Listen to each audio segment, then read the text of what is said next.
Hello guys, pag-usapan lang natin ang breaking news na exclusive nga naman guys na pinagkakaguluhan ng mga netizens. Mga fans nagdilulo sa viral photo ng cat din. Grabe nga naman kasi guys, di ba?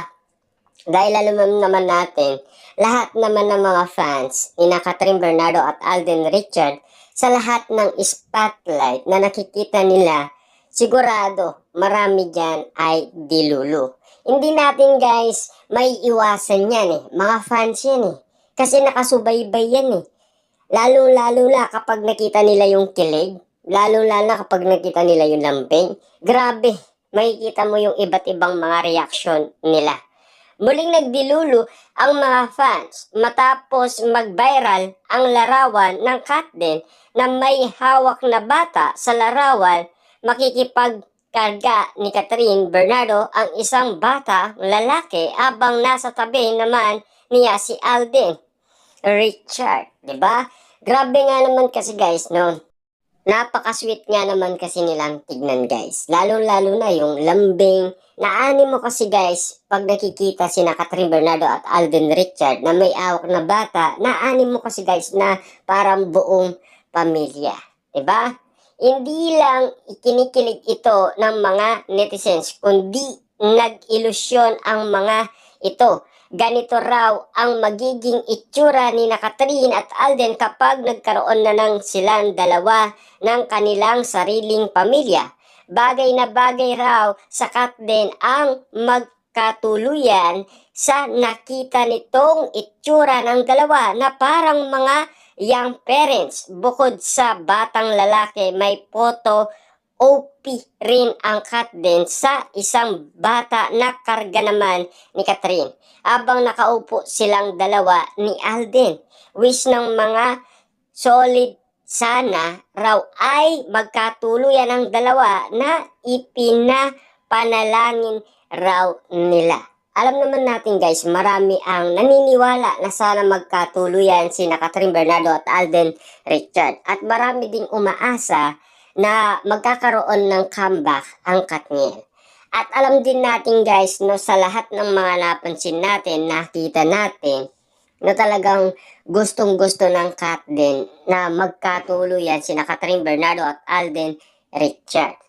Intay na lang natin guys kung ano ang masasabi ni Catherine Bernardo at Alden Richard kapag andang-handa na talaga sila guys na magsalita sa publiko. Yan lang naman guys ang inihintay natin. Kasi siyempre, kapag nakita nga naman sila, talagang sigurado kikiligin at siyempre may along ilusyon na yon. At sabi nga naman dito guys, no, samantalang isang British vlogger na si Malcolm ang nagpasalamat sa Katden sa aniya saya na idinulot ng dalawa at ng pelikula nilang Hello, Love Again sa Milan. Kasama si Malcolm sa mga maraming Pinoy na pumila at nanood ng pinikulang kinunan pa niya ang dami ng tao. Sumaksi sa showing ng movie. Sabi pa nga niya, punong-puno ang sinihan at inirekomenda niya itong panoorin sa widescreen at huwag nang intayin pa sa Netflix pag may pagkakataon ang sinuman. Mula sa London, dumalo pa siya sa Milan para lang mapanood ang pelikulang sulit naman raw ang kanyang effort. Na alam naman natin kasi guys, si Malcolm ay ibang lahi, di ba? Hindi siya Pilipino. Kaya nga naman guys, no, kahit na ang ibang lahi ay naniniwala sila na talagang magkakatuluyan sina Catherine Bernardo at Alden Richard. Lalong-lalo na guys, yung nagpredict sa kanila na ibang bansa din at ibang lahi din sa Amerika na sinasabi niya na magkakatuluyan daw si Catherine Bernardo at Alden Richard at siyempre, ikakasal pa daw sila at magkakaroon ng anak.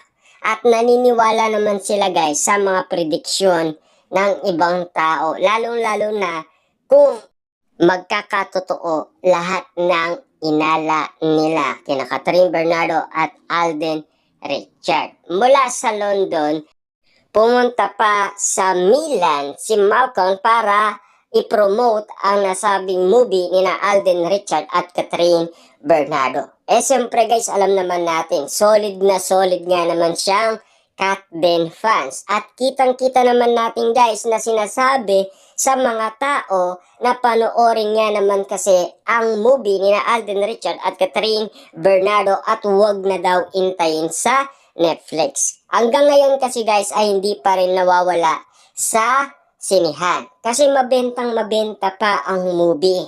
Kapag nawala na yan guys sa sinihan, ibig sabihin hindi na yan mabenta. Ibig sabihin inaayawan na ng mga tao at iintayin na lang nila sa Netflix. At kitang-kita naman natin guys na kumita na siya ng malaki.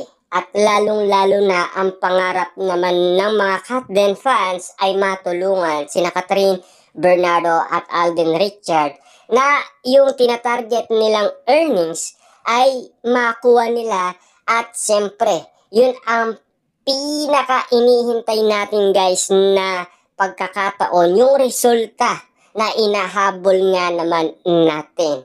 Yung matalo nila ang rewind na nagpabagsak nga naman kasi sa kanila.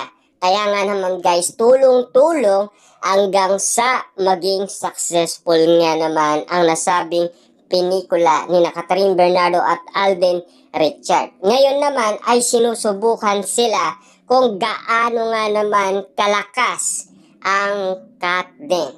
Nagagawa nga naman sila ng isang teleserye kung gaano magiging patok sa takilya ang kanilang ratings na gagawin teledrama. Kung talaga guys, magiging sikat nga naman talaga sina Alden Richard at Catherine Bernardo.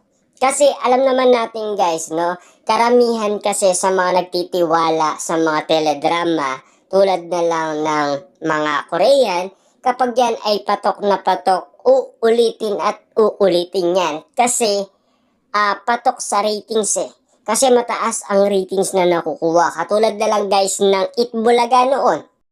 Naglaban-laban kasama ang EAT at It's Showtime. Waging-wagi guys ang EAT.